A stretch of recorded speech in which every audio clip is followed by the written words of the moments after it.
a essas cidades do interior dos Estados Unidos a oferecerem as vantagens que nós vamos falar hoje. Exato. Mas é interessante, Arsênio, pelo seguinte, porque nem é tão conhecido assim, de fato, essa movimentação toda de imigrantes estrangeiros aqui para os Estados Unidos em grandes volumes, né? E isso aconteceu em diversos momentos na história, seja por conta de guerra, seja por conta de crise por doença ou alimentar que acontecia na Europa. Várias levas de imigrantes estrangeiros europeus vieram para os Estados Unidos ao longo dos séculos e aos poucos, obviamente não tendo ali muita oportunidade nas costas, iam aos poucos avançando para o interior do país, até como um movimento político, como você mesmo explicou, como aconteceu em 1862, né? E é interessante porque você citou a Estrada de Ferro, e esse é um dos grandes diferenciais justamente para a ocupação do interior, porque você tinha como principal objetivo a conexão das duas costas. Mas é óbvio que por onde a Estrada de Ferro passava, ela criava também novos polos, uma estação que vira uma cidade, que vira uma região e assim por diante, né? Como que também isso contribuiu bastante para a ocupação do interior, ainda que o objetivo principal fosse apenas a conexão das duas costas.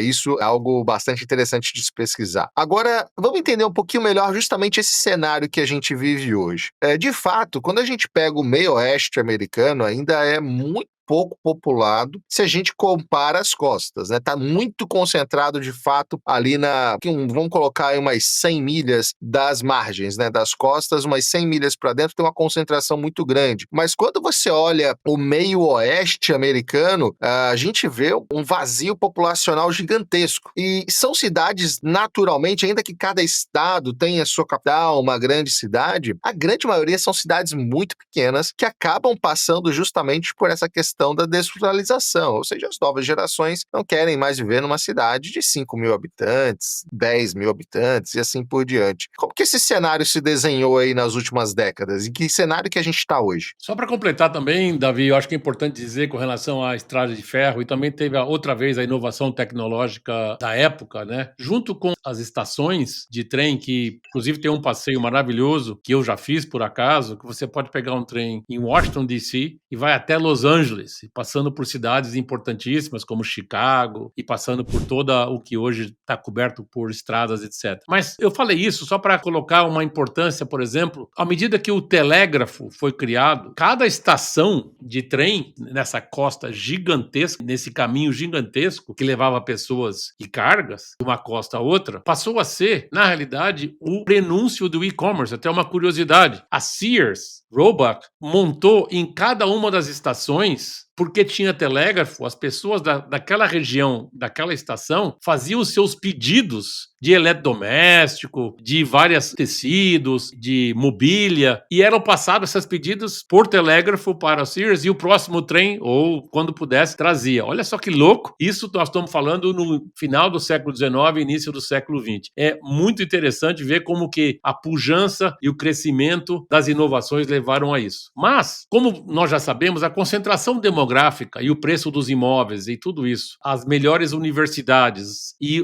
a parte de crescimento de serviços das duas costas aumentaram a demanda por trabalhadores, que muitos deles, inclusive é comum ver nos filmes, etc., em livros, e o sonho de qualquer jovem que se forma numa pequena cidade, ainda que seja uma cidade importante do interior dos Estados Unidos, sonha em seguir a sua carreira, seja ele advogado, engenheiro, ou um publicitário, etc., ou artista, nas grandes cidades que estão concentradas nas duas costas. A riqueza do meio oeste, ele ficou muito na parte industrial, principalmente nos estados, por exemplo, da Pensilvânia, de Ohio, Illinois, e o resto ficou muito ligado à agropecuária, né? Então, quer dizer, a batata de Idaho, de Iowa, o bife de Montana, e assim vai para o sul também, quer dizer, nós temos aí em Kansas, que é onde fica o grão, e etc. Então, esse ambiente levou por muitos anos a desindustrialização e, de uma certa maneira, a falta de oportunidades para os jovens que cresciam nessas cidades. Embora todo o sistema educacional e todas as oportunidades, inclusive de universidade, realidades em todo os Estados Unidos, sem exceção,